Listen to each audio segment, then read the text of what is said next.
guys! Ang ulam namin for today is ginataang kalabasa. Kasi may nakuha si Papang kalabasang malaki dun sa kanilang garden sa may tabi ng tubigan. So, namunga pala yung tinanim ni Mother. So, buti may naabutan pa siya. Yung iba kasi daw ay nabulok. Hindi niya alam na may laman. So, ayan. Ganda ng pagkaano niya, kalabasa. Diba? Sarap. Yung ulam namin. Akala ko nga bulok kasi yung balat niya may ano na siya, yung para siyang ano siya, malapit na siyang mag-uumpisang tawag dun? Nag-uumpisa na ba siyang mabulok kasi may butas siyang konti. Pero balat lang siya. Okay yung laman. Sobrang sarap nito. Sobrang masustansya to, kulay yellow Yellow yung sabaw. Sarap. Ititimplahan natin siya. So, syempre, gino mo to, tak, tak, tak, tak, tak, tak, ganon. May tunog yan. Tapos, asin. Syempre, kailangan ng asin para masarap. Diba? Titignan natin kung okay na yun. Kasi, titikman natin siya kung okay na yung nalagay kong asin. Kung hindi pa dadagdag tayo. So, yun. Sarap, no? May, may bunga yung tanim ni Mamang kalabasa. Sayang yung iba.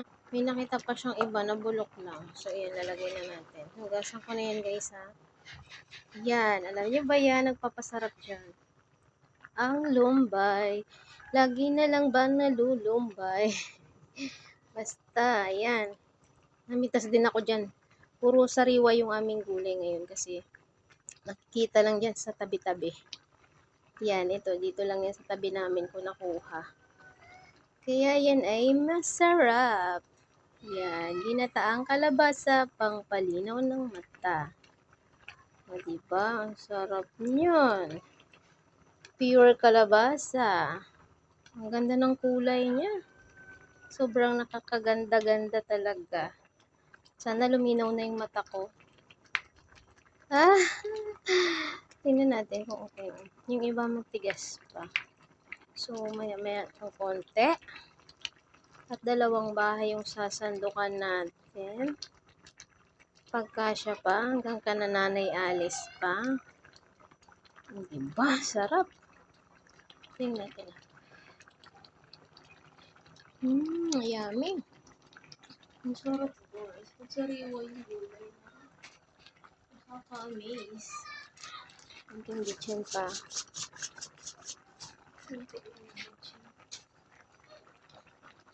Diba? Sarap. Super yummy. Diba? Ang ganda niya tingnan. Sobrang siya, parang sobrang sarap kasi sobrang dilaw niya sobra. Tingnan niyo naman yung gata, akala mo nilagyan ng luyang dilaw, pero wala yan yung luyang dilaw. Sadyang sobrang ganda lang ng kalabasa. Ang laki po niyan, sobrang gulang na rin. Kaya yung niya, kanyang buto tatanim ko siya. Yan. So pag may tinanim, may aanihin at may uulamin. Pero yung tanim na yan, tagal na yan, nandun sa baba. Hindi kami nakakapasyal dun. Nagpatalok si Papa dito. Pumunta siya dun kahapon na masyal siya. May nakita siyang bunga. So, ayan na nga. Kung hindi niya nakita yan, mabubulok lang yan dun. Diba? Super yummy yung ulam namin. Healthy, diba? Galing na yan dito sa paligid-paligid. Paligid-paligid ba? Opo, baka paligid-paligid di ba? Buti na lang napagawidan ang papa namin. Nakakuha pa ng gulay. May ulam kami ngayong umaga. Maga ko itong inintindi. Aroy, nalutak na yata. Ba't yung iba hindi? Okay na yata to. Yung iba yata hindi pa luto.